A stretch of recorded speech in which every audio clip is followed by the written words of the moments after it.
Selamat pagi Sobat Sehat RS Unut, semoga Sobat semua dalam keadaan baik dan sehat. Senang sekali saya Kusuma Yuni dapat menemani Sobat Sehat semua selama 30 menit ke depan dalam program talk show kami yang penuh dengan informasi kesehatan dan tentunya inspiratif untuk Sobat Sehat semua dalam acara Bincang Pagi bersama RS Unut.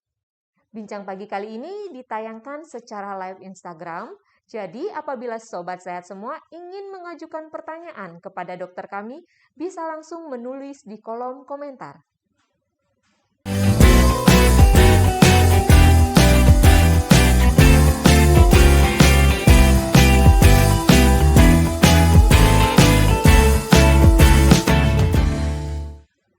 Sobat Bincang Pagi semua, setiap tanggal 24 Maret diperingati sebagai Hari Tuberkulosis Sedunia. Penyakit tuberkulosis atau TB sampai saat ini masih menjadi permasalahan dunia, termasuk juga di Indonesia. TB menjadi salah satu penyakit mematikan di Indonesia. Berdasarkan laporan Global Tuberculosis Report WHO tahun 2021, 11 orang di Indonesia meninggal karena TB setiap jamnya. Dan jumlah pasien TB di Indonesia mencapai 824.000 orang. Serta Indonesia merupakan negara ketiga di dunia dengan kasus TB terbanyak. Dari data epidemiologi menunjukkan kasus tuberkulosis paru pada anak di Indonesia menyumbang lebih dari 11% kasus TB. Topik inilah yang akan kita bahas pada bincang pagi hari ini, yaitu kupas tuntas permasalahan TB pada anak dan dewasa. Untuk membahas topik tersebut, sudah hadir bersama kita dua narasumber yang ahli dalam bidangnya. Nah, kita sapa dulu ya, dan kita kenalan. Katanya kalau tidak kenal, maka tidak sayang. Jadi di tengah-tengah kita sudah hadir Dr. Ayu Setiorini M. Mayangsari, MSc, spesialis anak konsultan. Selamat pagi, dokter. Pagi, Yuni.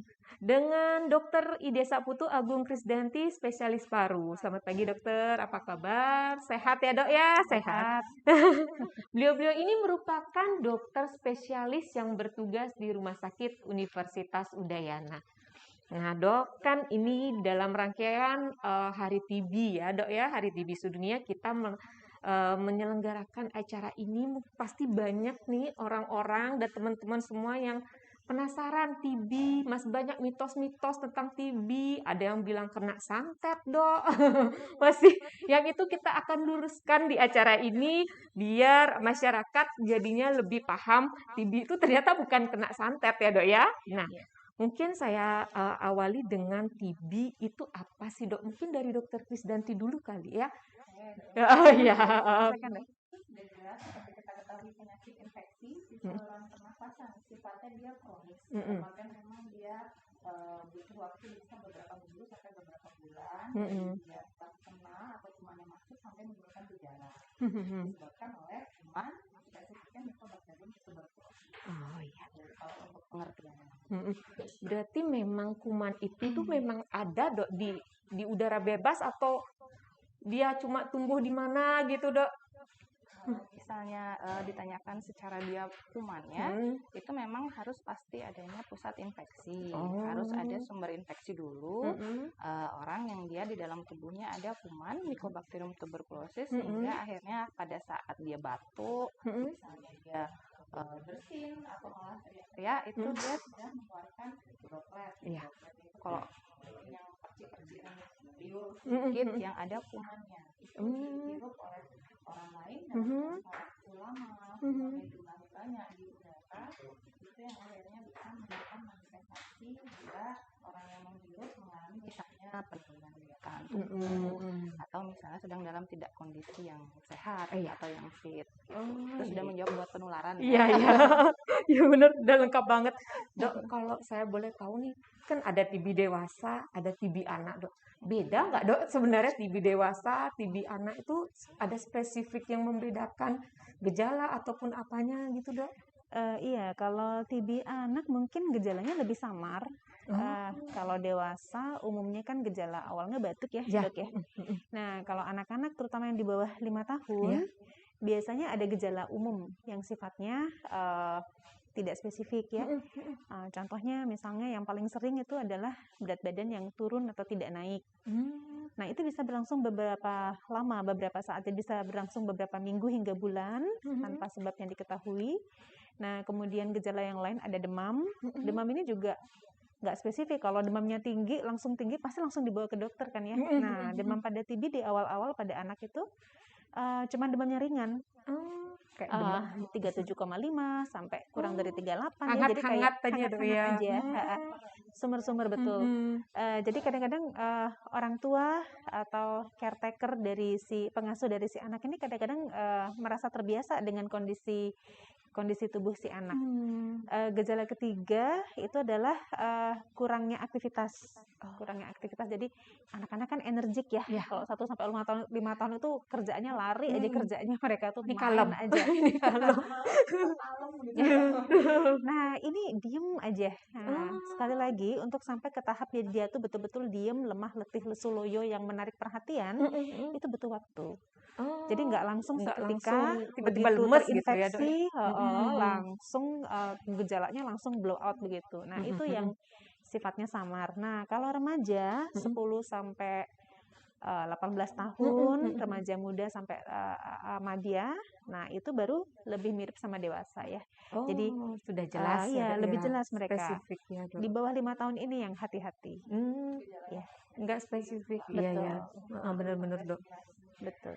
Nah, ngomongin TB dewasa sama anak nih ya, Dok, yang masih penasaran sama anak nih, Dok. Soalnya punya anak kan, jadi penasaran nih, Dok. Kalau misalnya nih anaknya kena TB, Dok, sampai dewasa kebawa gitu, Dok, atau gimana, Dok? Misalnya sudah pengobatan sampai kebawa dewasa dia, Dok. Jadi kalau sudah dapat pengobatan dan dia sensitif dengan obat TBC yang kita berikan, itu angka kesembuhannya sebetulnya cukup tinggi ya. Itu kalau yang baru di paru ya. Kita belum bicara yang berat-berat ya, yang berat-berat seperti TB tulang atau TB meningitis ya. Kita baru bicara yang TB paru dulu ya, yang paling ringan. Jadi kalau kita kasih obat TBC, sekitar 85 sampai 90% itu sembuh total. Nah, cuman jeleknya TB nih ya, jeleknya TB itu kuman TBC ini ada sebagian kecil yang akan stay di dalam tubuh si anak. Ya, berarti bisa kambuh, Dok ya? Betul, dalam kondisi tidur dia. Nah, misalnya ke depannya nih si anak ketika menginjak remaja atau dewasa muda itu mengalami daya tahan tubuh yang menurun, entah itu dari perilakunya sendiri ya, jadi tidak menjaga kesehatan, misalnya merokok pakai obat-obatan ya, atau stres psikologis maupun fisik yang berlebihan. Nah, ketika daya tahan tubuh turun, kuman TB yang tadinya tidur di dalam tubuh si anak ini bisa timbul kembali. Berarti bisa kambuh kembali ya, Dok ya. Ini yang kemudian datang ke dokter Krisdayanti. Ke dewasa jadinya ya, Dok ya. Iya, benar, Dok. Batunya biasanya sudah agak lama, bisa beberapa minggu, sampai beberapa bulan, timbul hilang sampai akhirnya mungkin derajat kerusakan parunya mungkin yang lebih berat dan bisa dengan batu darah, atau misalnya sesak napas, kemudian jelas ada penurunan nafsu makan. Berarti memang TB itu pasti kurus ya, Dok ya. Aduh, saya kena TB nih jangan-jangan. Aduh. Iya.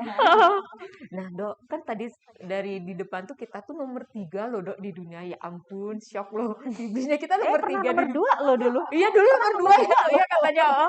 Sekarang udah, tapi masih ranking 3 loh, 3 besar. Kalau di kelas 3 besar gak apa-apa, Dok. Tapi ini tentang TB 3 besar. Kenapa ya di Indonesia tuh bisa masuk 3 besar nih? Apa karena kitanya yang jorok mungkin ya, Dok ya, atau gimana tuh? Apa sih, Dok? Gitu. Mungkin sebenarnya sih sifatnya multifaktorial. Yang namanya burden suatu penyakit atau beban itu kan tidak hanya berdasarkan bagaimana perilaku orangnya, tapi memang juga tergantung dengan sistem kesehatannya. Jadi mungkin lingkungannya yang padat, perekonomiannya yang pada negara-negara berkembang, negara dengan low income, itu memang pasti insidennya tinggi. Perekonomiannya mungkin juga berpengaruh, itu kan akan juga mempengaruhi misalnya misalnya rumah ventilasinya nggak bagus. Oh iya iya, benar ya. Benar. Bocorannya pasti lebih tinggi. Kemudian sinar matahari, jendela, ventilasi, sirkulasi nggak Itu bagus. Iya. Dari sistem kesehatannya sendiri itu juga mungkin kalau seandainya obat-obatnya tidak tersedia, ada beberapa daerah mungkin yang dia sangat di pelosok, jadi nggak dapat obat TB ya. Betul. Oh iya benar. Dia dapat obat tapi tidak tersedia secara berkesinambungan, akhirnya putus. Kemudian dia masa perbaikan, nggak berobat lagi, ya akhirnya muncul lagi kan. Iya. Seperti itu. Benar. Banyak faktor terkait dengan pribadinya, perilaku, edukasi, juga ya. Iya, nasionalnya Iya. ada. Kalau dari saya sih seperti yang disampaikan dokter Desa itu sudah sesuai sekali. Cuma dari pengalaman klinis mungkin terlihat dari cara penularan serta kemungkinan terkenanya ya, Yun ya. Jadi seseorang itu menderita TBC, misalnya si A ya kena TBC. Nah, orang-orang inner circle di dalam satu keluarga yang berada di dalam satu keluarga si orang ini sebetulnya berpotensi untuk mengalami penularan, ya. Jadi misalnya si A ini sudah dewasa ya, misalnya ini kita bicara atau kita bicara tentang anak ya. Misalnya ada anak umurnya 3 tahun, dia kemudian terdiagnosis TBC. Nah, sebetulnya sumber penularannya pasti ada di sekitar si anak. Paling sering itu di rumahnya sendiri, entah itu orang tua, ya, entah itu mungkin om, tante, kakek, nenek. Mungkin kita lihat di dalam rumah dulu nanti. Nah, kalau sudah di dalam rumah itu kita harusnya sudah mampu mengidentifikasi siapa penularnya, ya. Nah, ini mungkin yang masih perlu ditingkatkan lagi ya. Jadi ya dok ya. Betul. Istilah kita investigasi kontak ya. Investigasi kontak itu sebabnya kalau ada seorang anak yang menderita TBC, pasti nanti ada petugas puskesmas atau petugas kesehatan yang mencari ke rumah. Nah, ini yang kadang-kadang mendapatkan penolakan mungkin ya dari orang denial ya dok ya. Betul, karena menganggap saya nih nggak ada sakit kok, nggak ada keluhan gitu. Padahal bisa saja dia dalam kondisi subklinis kumannya atau dalam kondisi yang kita sebut sebagai laten, infeksi TBC laten, betul. Jadi kumannya sudah masuk ke dalam, tetapi dia belum sakit. Belum menimbulkan gejala ya dok ya. Jadi denial jadinya keluarganya, bener dok. Saya sehat banget, nggak mungkin saya lah yang ngasih. Iya, betul. Iya, Indonesia itu dok. Itulah Indonesia. Iya. Nah dok, kan ini dok penularan yang tadi kita ngomongin ya dok. Jadi ada yang bilang katanya anak-anak itu nggak bisa menularkan ke dewasa, tapi dewasa bisa menularkan ke anak-anak. Nah itu benar nggak dok? Dewasa bisa pasti menularkan. Ya tergantung umurnya ya. Tergantung umurnya dan tergantung pada. Jadi prinsipnya kalau dahaknya positif, ya kan kita kalau mau mendiagnosis TBC kita periksa dahak ya kalau ada gejala batuk ya. Pada anak-anak juga begitu. Jadi prinsipnya kalau dahaknya positif, itu anak sudah bisa menularkan. Nah, untuk anak yang di bawah 5 tahun, 5 tahun ke bawah itu memang angka penularannya sedikit sekali. Cuman sekitar mungkin nggak sampai 10%. Kenapa? Karena kuman TBC yang ada di dalam tubuh si anak ini ada dalam kondisi jumlahnya sedikit. Jumlahnya sedikit tapi efektif sekali untuk menimbulkan gejala. Iya. Sedikit beda sama dewasa ya dok. Mungkin karena kondisi fisiknya ya dok ya. Jadi daya tahan tubuh si anak kan pasti lebih ini ya, lebih rendah dibandingkan dewasa. Yang kedua itu tadi gejala utamanya kan bukan batuk ya. Sehingga kadang-kadang kalau kita tangkap pada awal sebelum ada gejala batuk, ya dia belum sempat menularkan ke banyak orang, itu sebetulnya. Nah, tapi kalau bicara remaja 10 tahun ke atas, nah makin makin tinggi usia si Iya. anak itu sebetulnya angka infeksiusnya sudah lebih tinggi lagi. Iya. Nanti kalau di atas 15 tahun mungkin mirip-mirip dengan dewasa Dewasa ya sudah sebetulnya. pasti Nah, mirip hati-hatinya di dewasa. sana. Iya benar, Dok. Ya. Soalnya juga mungkin yang di bawah 5 tahun tuh mereka susah batuk ya, Dok ya. Kalau misalnya susah batuk tuh tetap kita berusaha untuk cek dahak itu, Dok. Sedapat mungkin iya, Oh, Yuni, gitu. karena kita penting sekali untuk mengetahui apakah dari dahak ini nanti kita akan dapat informasi. Yang pertama, kuman TB-nya ada atau tidak, gitu Iya. dulu ya. Yang kedua, kalau ada, apakah dia sensitif dengan obat TB lini pertama kita bilang ya, lini pertama yang ada biasa kita lininya pakai. ya, Dok ya. Oh iya. Ada ring 1, ring 2 ini, Dok. Lini pertama tuh yang paling banyak kita pakai sih sementara. Jadi kita untuk yang lini kedua yang kita gunakan untuk TB resisten itu biasanya memang terlihat dari dahak tersebut. Nanti ada cara pemeriksaan kita sebut sebagai induksi sputum. Nah, jadi anak dinebulisasi, kemudian kita minta untuk batuk spontan. Kalau nggak bisa ya disaksian terpaksa. Oh iya. WHO yang terbaru juga merekomendasikan pengambilan melalui kumbah lambung ya, Dok ya. Kumbah lambung bisa. Waduh. Jadi pakai gitu. Kasihannya, Dok ya. Nah, Dok, kan ini penularan nih. Pasti kita ingin tahu nih rentang waktunya, Dok. Sekarang nih saya TB, berapa lama sih misalnya saya nularin ke teman saya nih, berapa lama sih muncul dia gejalanya sama saya nih, Dok? Pasti pertanyaannya seperti itu nih, rentang waktu inkubasi ya bahasanya ya mungkin ya. Kalau inkubasi itu akan bergantung pada faktor. Misalnya faktor dari kumannya, misalnya seberapa banyak dia ada di dalam udara dan seberapa banyak konsentrasinya terhirup. Yang kedua tergantung dengan sistem imunnya si pasien. Jadi pada saat menghirup ada beberapa pilihan nanti dia, apakah dia demam itu akan jadi sakit, ataukah dia jadi TB laten, ataukah dia sehat-sehat aja. Betul. Dia konsentrasinya berapa. Jadi kalau seandainya dia kondisinya bagus, sistem imunnya semua bagus, walaupun dia menghirup dan kebetulan yang dihirup konsentrasinya hanya dalam waktu singkat, itu masih bisa dia tidak jadi infeksi, tidak jadi ada periode terinfeksi dan periode sakit gitu. Itu belum tentu dia terinfeksi tapi sakit, menimbulkan gejala tidak. Tapi kalau misalnya dia mungkin terinfeksi dalam jumlah banyak tapi kondisi sistem imunnya bagus, masih bisa jadi TB laten. Atau kalau misalnya dia konsentrasi yang dihirup sudah banyak, walaupun singkat tapi dia imunokompromis, misalnya pada pasien HIV, ada faktor resiko seperti kencing manis ataupun gagal ginjal, dia bisa jadi sakit gitu. Jadi memang secara keseluruhan sih dari terinkubasi sampai jadi sakit membutuhkan waktu beberapa minggu lah sampai beberapa bulan. Tapi kembali lagi tergantung dengan sistem imun dan konsentrasi dari kumannya sendiri. Kuman yang kita hirup ya, Dok. Ya, jadi nggak semua jadi sakit. Iya. Gitu. Tenang aja yang penting. Iya, benar-benar. Tapi kalau anak mungkin beda ya. Oh gitu ya. Beda. Kalau anak beda, makanya misalnya salah satu atau kedua orang tua sakit TBC. Iya, itu. Kemudian punya anak yang berusia 5 tahun ke bawah. Nah, dari segi usia saja sebetulnya anak yang 5 tahun ke bawah ini sudah termasuk daya tahan tubuhnya masih rendah. Iya, ya.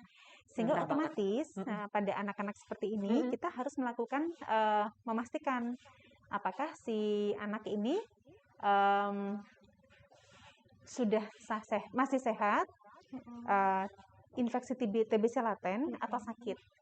Nah, kalau sakit ya kita terapi ya, Dok ya. Tapi kalau infeksi TBC laten untuk anak-anak yang berusia 5 tahun ke bawah, mereka harus diberikan obat pencegahan.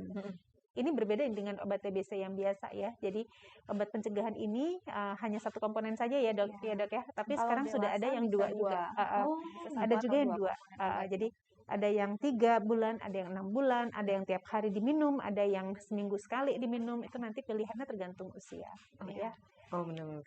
Nah, masih nih sudah ada pertanyaan nih, Dok, ternyata dari teman kita, dari Dari Santika namanya, apakah TB itu bisa menurun kepada anak? Misalnya ada riwayat TB di keluarga itu keturunan ya dok ya, langsung nurun atau gimana gitu ya dok ini ya? adalah mitos. Iya.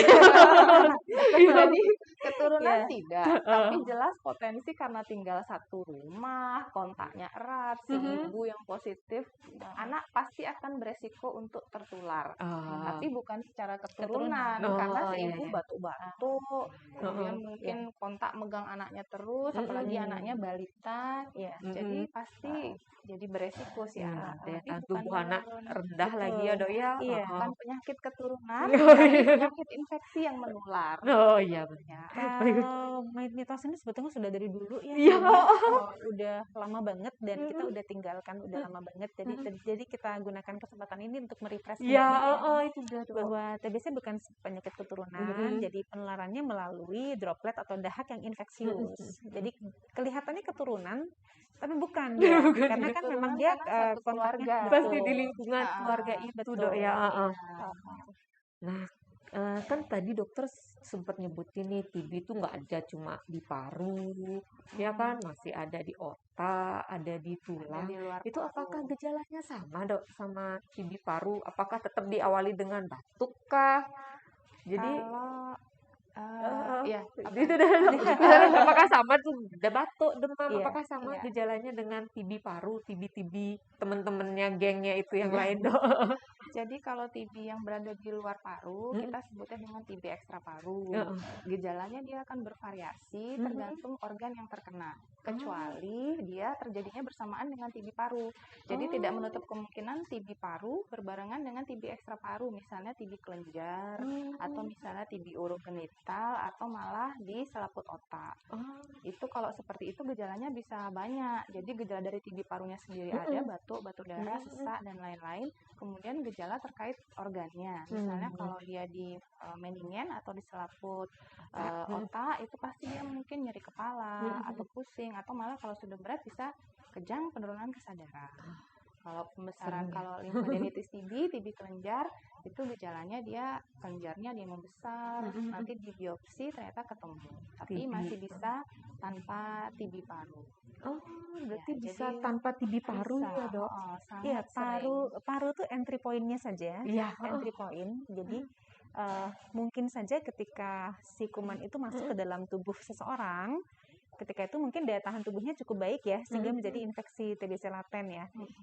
Kemudian dari paru, nanti kemudian dia akan menyebar ke organ-organ tubuh yang banyak oksigennya ya dok ya. Yang paling disukai memang itu si kelenjar.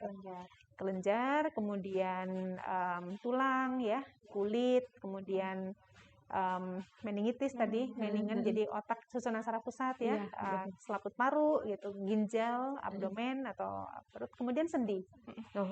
Nah ini kalau kami di pediatri sih mungkin sama ya dengan dewasa ya, yang kalau TB-nya termasuk pada TB susunan saraf pusat, kemudian TB tulang, itu sudah termasuk TBC yang berat ya. Karena angka kematian terutama untuk yang meningitis atau yang SSP, angka kematiannya tinggi, kalaupun sembuh cacat.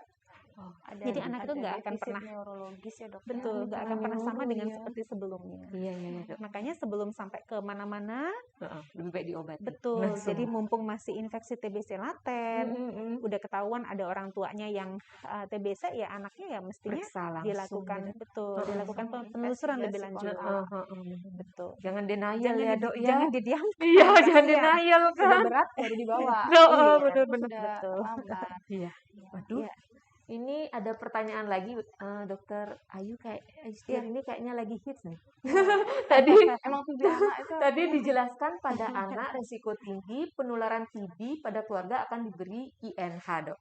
Nah akan tetapi bila pasien memiliki riwayat gangguan hepar, apakah ada alternatif obat TB lainnya? Obat TB lain. Iya. Oke. Pertama kita pastikan dulu ya riwayat gangguan hepar ini maksudnya apa, dan kemudian apakah masih berlangsung atau tidak. Biasanya kita kalau ada anak yang ada riwayat seperti ini, kita mungkin cek dulu ya, kita cek dulu fungsi hatinya gimana, SGP, SGPT-nya gimana. Kalau memang normal ya kita berikan. Pilihannya untuk anak memang ada INH, INH plus rifampicin atau INH plus rifapentin. Gitu. Jadi sama dengan dewasa ya, Dok. Sama berarti ya, Dok. Tentu pada anak-anak seperti ini kalau memang harus diberikan INH, kita akan melakukan follow up lebih detail. Jadi mungkin setiap 1 atau 2 bulan kita cek ulang. Pada prinsipnya kita berikan terapi, tapi tentu tidak dengan membahayakan. Kalau alternatif obat lain memang mohon maaf mungkin baru itu aja. Baru itu aja ya, Dok. Betul. Kebetulan kita berbicara masih tentang treatment dan obat ya, Dok ya. Apakah anak dan dewasa itu ada perbedaan spesifik, Dok, untuk pengobatan dan treatment TB itu? Atau sama aja? Pasti ada. Karena pada anak, apalagi yang dia masih usianya masih muda, pasti akan harus fokus pada obat-obat dengan efek sampingnya.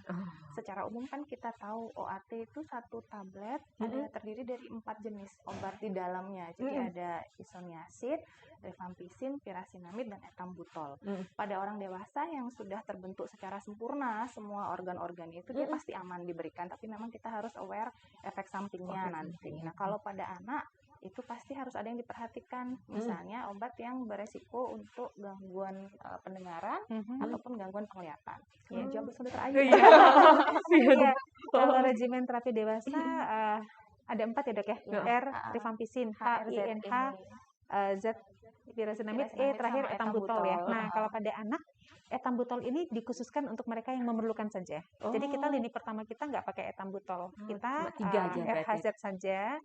Etambutol itu kita berikan pada misalnya, mohon maaf untuk anak-anak yang ada HIV-nya, ya, atau kalau TB-nya luas, kerusakannya luas, atau TBC yang berat kayak tadi yang sudah ke susunan saraf pusat atau tulang, nah itu baru pakai etambutol. Dan itu tergantung usia juga ya, Dok. Maksudnya, betul. Kan kalau sudah agak remaja, dewasa mungkin bisa diberikan. Betul. Tapi tentu tetap dengan proceed with caution ya. Nah, masalah pengobatan juga nih, Dok. Pasti ada yang nanya, Dok, saya udah nggak bergejala, saya stop aja obatnya gimana? Ayo. Iya kan? Pasti gitu ya. Udah pasti kata orang kayak dibilang orang Indonesia tuh kalau nggak sakit kan nggak berobat. Sekarang habis minum obat, udah nggak demam, udah nggak batuk, udah sembuh berarti saya. Betul. Iya, boleh, Dok. Boleh kalau nanti mau datang lagi. Ya, itu tentu tidak boleh. Di mana-mana kan kategorinya sembuh itu selain perbaikan gejala klinis, tentu juga harus menentukan istilahnya obatnya sudah selesai diminum tuntas selama durasi yang sudah ditetapkan. Misalnya dia pengobatan 6 bulan, itu harus tuntas dulu pengobatannya, tidak ada putus, tidak ada bolong-bolong. Kemudian harus ada evaluasi dari DAHA. Ini saya masih bicara yang dewasa dulu. Jadi kalau dia misalnya terkonfirmasi di awal bakteriologis atau kumannya ketemu positif, BTA-nya atau dari hasil pemeriksaan TCM TB-nya positif, itu dia harus diikuti dengan 2 kali pemeriksaan. Nanti ada evaluasi setiap akhir pengobatan, fasenya itu harus negatif. Jadi yang dari kumannya positif jadi negatif, terus sudah selesai 6 bulan perbaikan gejala klinis, itu baru boleh stop, baru boleh sembuh. Atau kalau yang dia terkonfirmasi secara klinis hanya dari gejala disertai dengan gambaran radiologis atau foto ronsen yang memang mengarah ke TB aktif, itu walaupun DAHA-nya di awal dia negatif, pas itu baru kita lihat objektifnya. Keluhan respirasinya sudah membaik belum, berat badannya sudah naik belum, sudah oke belum secara keseluruhannya untuk keluhan, disertai dengan perbaikan dari gambaran foto ronsen. Itu baru boleh di stop setelah pengobatan 6 bulan. 6 bulan. Iya, prinsipnya kuman TBC itu ada yang replikasi atau tumbuhnya cepat ya, Yun ya. Ada juga yang lambat. Ya, kenapa kita di dalam obat TBC itu harus ada minimal 3 jenis obat itu sebetulnya prinsipnya di sana. Ya. Jadi ini pada fase awal ya dok ya, nanti fase lanjutan kan cuma 2 jenis obat ya. Nah itu sebetulnya yang kenapa dia harus minimal sekian bulan itu ya. Yang kita pakai patokan kan masih 6 bulan ya dok ya. Walaupun mungkin ada guideline WHO yang terbaru 2021 bilang bisa 4 bulan, tapi nanti kita harus evaluasi lagi itu. Kita sesuaikan dengan kondisi kita ya. Jadi nanti itu nunggu update selanjutnya ya. Lagi. Sementara yang kita anut Iya, saya dengernya gitu katanya sekarang ada yang lebih cepet. Jadi di bawah 6 bulan gitu. Iya. Jadi kenapa klinisnya sudah hilang? Itu karena mereka yang beregenerasi dengan cepat itu memang cepat sekali dia mati.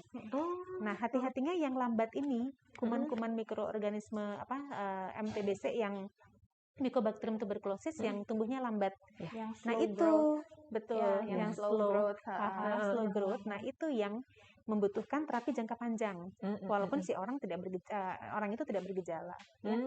Nanti konsekuensinya kalau berhenti sebelum waktunya, suatu saat kambuh dan khawatirnya resisten ya. Kuman TBC-nya jadinya kebal dia sama obat kita. Nggak gini, nggak mempan lagi pakai obat yang sama ya dok. Udah nggak yang murah lagi, nanti obatnya yang mahal-mahal. Dan kita harus suntik ya dok ya. Durasinya lebih lama. Walaupun sekarang sudah ada yang oral dok. Semua all oral regimen untuk yang TB resisten obat, tapi durasinya tentu akan lebih panjang, bisa 2 kali lipat dari durasi yang normal 6 bulan, bisa 11 sampai bisa tambah 18 lama bulan. jadi minum obat ya dok. Dan tambah banyak jenis obat yang diminum. Betul. Efek samping obatnya juga lumayan lebih gitu. banyak. Jadi mumpung ketemu yang masih ringan, udah selesaikan aja. Kita selesaikan saja ya treatmentnya ya daripada coba-coba dok ya. Benar-benar. Mending 6 bulan daripada 18 bulan. Nah ini masih kita bahas mitos sama fakta nih dok ya. Mitosnya ini kan banyak nih, kalau penyakit TB itu tempat makannya dipisah. Ya nggak sih dok? Kan harus pisah tempat makannya dengan orang yang dikhususin nih. Oh ini ibunya TB, dia punya piring ABC gitu. Jadi bapaknya nggak boleh pakai piring ABC-nya itu lagi. Bener nggak sih dok? Kalau secara ini sih itu sebenarnya mitos. Cuman memang mitos itu kan terjadi kenapa? Karena habis make ternyata mungkin cara cucinya yang nggak bersih, atau kan kadang si ibu habis makan dia langsung nyuapin si anak, jadi makannya begini. Dari sana sebenarnya tertularnya. Tapi selama dia cara cucinya bersih, kering, sabun, kemudian ya kalau bisa ada pemanasan gitu, itu sebenarnya tidak berpotensi menularkan. Cuman ya itu tergantung sekarang kembali perilakunya bagaimana. Ya, jadi transmisi TB kan terutama melalui napas ya, dok ya. Terutama melalui napas. Memang ada sedikit yang melalui ingestan itu, tapi yang melalui napas itu pertama pakai masker dulu ya, dok ya. Bagi penderita TBC yang terdiagnosis dan aktif dan dahaknya positif, udah pakai masker dulu. Kemudian yang kedua, jangan ngeludah ataupun buang dahak sembarangan. Iya. Kita kadang-kadang kalau saya naik motor di jalan ada orang di depan. Aduh, itu ngeri banget. Pusing kita ngelihatnya. Jadi mungkin kebiasaan itu juga betul-betul harus dituntaskan juga benar. Untuk generasi yang masih suka buang dahak, ini sembarangan. Mohon bener-bener mohon diingat tuh ya pemirsa, jangan buang dahak sembarangan di jalan ya, apalagi kita nggak tahu punya TB apa enggak dok ya, kena kita di belakang. Iya benar. Nah lagi satu nih dok, kan TB itu bakteri TB ini kan hidupnya di tempat yang lembab nih ya dok ya, kan makanya kita perlu ventilasi yang bagus. Nah kalau misalnya nih saya TB, dengan jemuran aja saya bisa sembuh nggak dok? Ya kan pasti pertanyaannya gitu, katanya dia hidupnya di tempat yang lembab ya. Ya udah saya jemuran diri aja dah, kayaknya bisa sembuh deh dari jemur diri gitu. Sayangnya belum bisa dengan jemuran aja.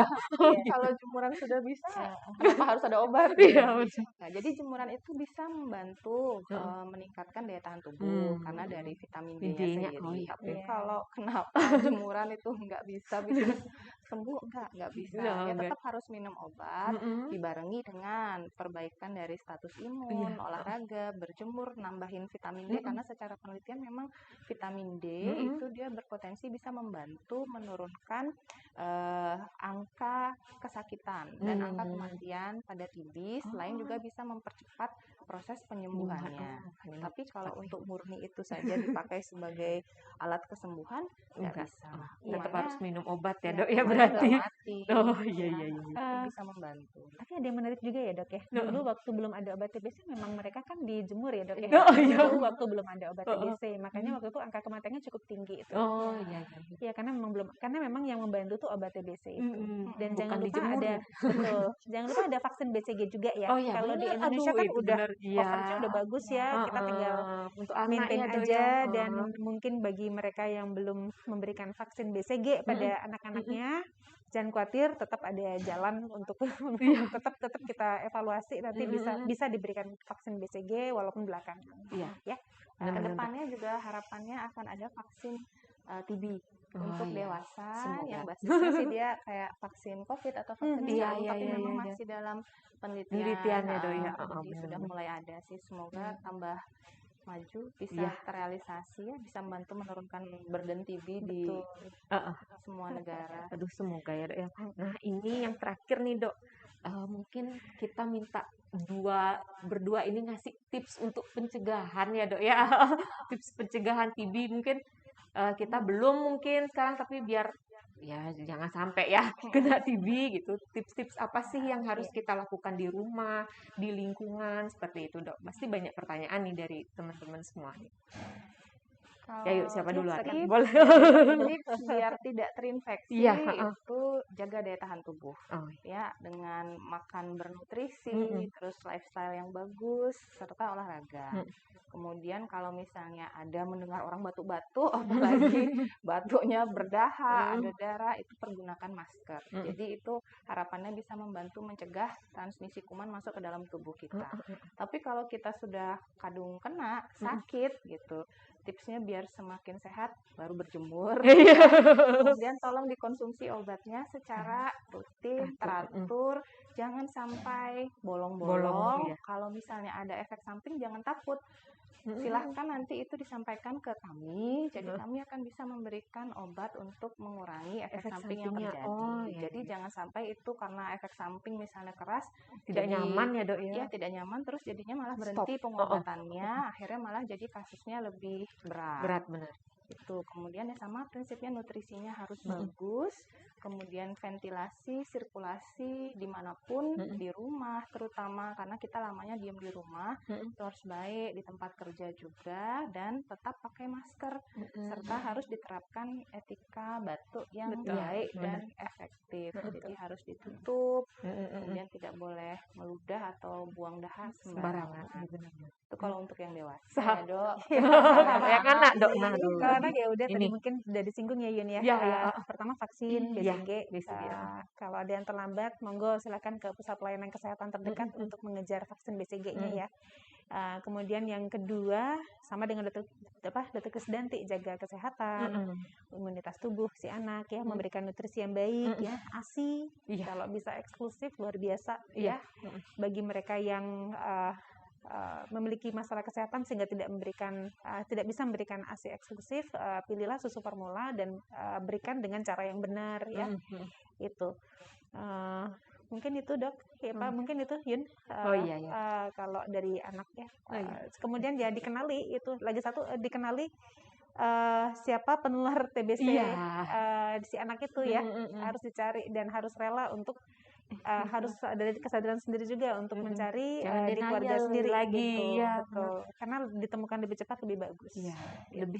Lebih prognosisnya lebih baik ya, Dok, kalau pengobatannya lebih awal. Betul, dan angka penularannya juga bisa ditekan jauh ya. Jadi dia nggak nyebarinnya kan tinggal, kalau orang dewasa kan bukan cuma di rumah ya, Dok ya, ke tempat kerja. Ya benar. Ya kan, tempat umum,